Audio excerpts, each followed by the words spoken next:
लेकिन सीरियस लेना चाहिए, क्योंकि अगर पढ़ाई नहीं करेंगे तो एक समय आएगा कि सारे लोग आपका साथ छोड़ देंगे। जाते ही शमशान में मिट गई सारी लकीर, एक ही पास जल रहे थे राजा और फकीर। तो जितना इस समाज में लोग बन जाए, यहाँ पे जाना यहीं पे है, किसी को कब्रिस्तान जाना है तो किसी को शमशान जाना है, दोनों हाथ से बटोरने में लगे हुए हैं हम लोग खाली हाथ जाने के लिए। हम लोग के समाज में ना आचार्य रजनीश थे, अब तो नहीं रहे, उनका एक बड़ा प्रचलित एक कथन था कि शमशान घाट और कब्रिस्तान अगर समाज के हमारे शहर के बीच में अगर रहता, तो अगर ऐसे बीच में रहता तो इससे लोग डेली डरते और देखते कि यही हमारा लास्टली हमें यही आना है। बट हमारे यहाँ क्या है ना कि वो सब शहर के लास्ट में होते हैं, तो लोग को कभी कभी जाना होता है, देखना होता है, वरना अगर ये सब चीज़ें बीच में रहती तो लोग जरूर डरते हैं यहाँ पे।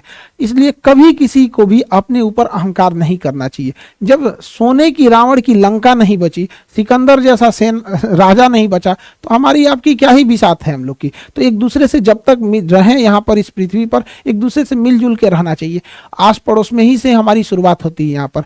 किसी को किसी चीज़ पे अहंकार नहीं करना चाहिए। सबके जीवन में एक ऐसी रात आएगी जिसके बाद कोई सवेरा नहीं होगा, सबको यहाँ से जाना रहता है। इसलिए जाने से पहले एक अपने साथ एक अच्छी यादें छोड़ के जाए। हमारे साथ जो जैसे विवेकानंद हुए, एपीजे अब्दुल कलाम, अटल बिहारी वाजपेयी, ऐसे लोग हैं। अब ऐसा हम नहीं कह रहे कि सारे लोग इतने महापुरुष हो सकते हैं, जैसे ये लोग हैं पूरे देश के लोग नाम लेते हैं। एटलीस्ट इंसान उतना तो हो सकता है कि उसके मोहल्ले वाले कम से कम उसका नाम ले सके। यहाँ पर पूरे देश लेवल के लिए हर एक मानते हैं कि सब लोग विवेकानंद नहीं, सब लोग अंबेडकर साहब जैसे नहीं हो सकते, एटलीस्ट समाज के लिए तो रोल मॉडल हो सकते हैं यहाँ पे।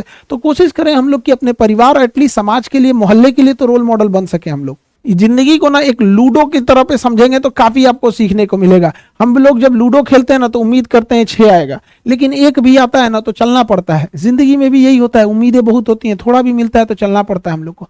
कई बार आप देखिएगा ना लूडो में एकदम आखिरी में जाके आप कट जाते हैं, एकदम आखिरी वाले में भी। लेकिन क्या कीजिएगा, फिर से एक नई शुरुआत करनी पड़ती है इंसान को। जिंदगी में भी ऐसे ही होता है, कभी कभी एकदम मंजिल के पास जाने के बाद आदमी बिखर जाता है, लेकिन क्या होगा, जिंदगी रुकती तो नहीं है। फिर एक नया सवेरा होता है, फिर एक नई शुरुआत करते हैं। और जिंदगी में भी कभी कभी क्या होगा ना, एक ऐसा भी मोड़ आता है ना, जब इन लूडो में भी देखिएगा आप, एक समय ऐसा आएगा ना कि जब आपके पास 6 आएगा लेकिन उसकी कोई जरूरत नहीं रहेगी, फिर उसमें आपको कम की जरूरत रहती है। कभी कभी ऐसा होता है ना लूडो में कि हाँ 2 आएगा तो हम पास हो जाएंगे, बट उससे ज्यादा आ जाता है। जिंदगी में भी एक दौर ऐसा आएगा ना जब इंसान के लिए पैसे वैसे की कोई महत्व नहीं रह जाएगी यहाँ पर, फिर इंसान सुकून शांति ढूंढने लगता है। तो हमें भी अपने छोटी छोटी चीज़ों से सीखनी चाहिए कि बहुत चीज़ नहीं है ये पैसा धन दौलत ये सब चीज़।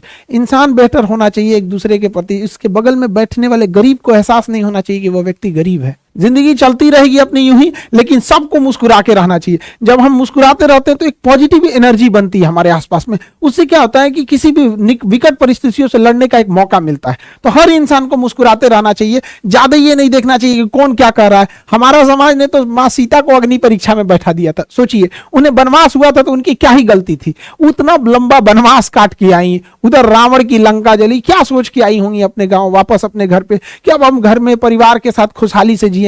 लेकिन जब लोगों ने भगवान को नहीं छोड़ा, सीता मां को अग्नि परीक्षा में बैठा दिया, तो क्या लगता है ये समाज हमको, आपको या आपके अगल बगल वाले लोग को छोड़ेगा?